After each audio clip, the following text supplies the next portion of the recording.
You also have a Purple Heart. Well, that's the easiest medal you can earn.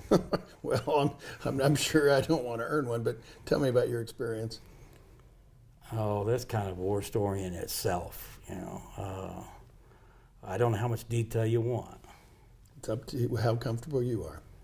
Well, I was an aircraft commander, and I had my roommate was a warrant officer, and we were on first. We had first up, second up, and third up, which means the first guy goes, second guy, it's like that. And we were working out of a place called Tain Inn, and we were called to the Cambodian border, or just inside Cambodia. This is in the May, June, July, when the U.S. Army was actually in Cambodia in 1970. Nixon sent us in there, so we were called in there to evacuate a Vietnamese wounded, and we went into the LZ, the landing zone, and as we were hovering down in, because it was taller grass and trees, and I had to kind of maneuver through the trees to get into it, we were taking fire. Well, we were used to taking fire, which basically is a zing, zing, zing. You got a 1/4 inch of metal between you and the bullet, and we frequently did that. But this time we hit a high caliber, a 50 caliber type round. Whoa. And when we hit the aircraft, what I remember most was the smell of cordite, very much the smell of cordite, and everything turned just very slow motion. It just went into pure slow motion. You like the movies, you know, went into slow motion, honest to goodness. The round came through the bottom of the aircraft, we had metal seats we were sitting on, hit the pilot's, Eddie's, seat, shredded, went through the console, which is between us, which is all the radios, knocked all the radios out, came up through and through my leg, because I was on the left-hand side, the aircraft commander. And so we didn't have a pilot any longer because he was very injured.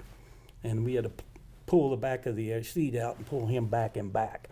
And then the policy was always, when something like that happened, these seats had two little pins on them. You pull the pins, they fall backwards, and you pull the person out. And then the crew chief, because the medic was needed to take care of the wounded, the crew chief would get up in there to balance the aircraft. And we trained our crew chiefs to fly straight and level. They couldn't necessarily land or take off, but they could fly straight and level. So they were kind of a secondary, a third person on board to help us out there. I remember very distinctly that I looked up and my right leg was, instead of being on the pedals, it was up on the console. And there was a hole in my flight suit. I remember that. And I remember grabbing my leg and putting it back down on the pedals, and all this is going on in less than a couple of seconds. And I couldn't control the aircraft very well, so I figured I could either crash there in where they were still fighting, and we were about 50 feet off the ground, or I could pull myself back out of there. And the kind of our policy is, if both people are hit, you get the aircraft out and get yourself out of there, and then we'll get another aircraft come in, because they're not going to help you. So I got the aircraft out of the LZ and was trying to head back to the hospital, and and I couldn't talk to anybody because my radios were gone, except I had a Fox Mile, which is an FM radio, so I could talk to the gunships that were around us. So one of them followed us back, and I couldn't go more than 30 knots, which is pretty slow, and I couldn't fly any more than treetop, because every time I tried to go up, I increased the vibration of the aircraft. As it turns out, the bullet not only done all that damage, but it had gone through the blade, one of the blades. Oh. And the blade has a metal part, and then it has a honeycomb part. That's called the spur. And it split the spur, so now instead of having 2 blades, I had 3, essentially. So the aircraft was shaking up and down where you couldn't see anything. And I finally put it down in the field there, and Connie and his crew came out and got us out of there. And a couple days later, we went back and got the aircraft and brought it back. Wow. So that was it. Then they took me back to Tain Inn, and Eddie went to the hospital and had major surgery done.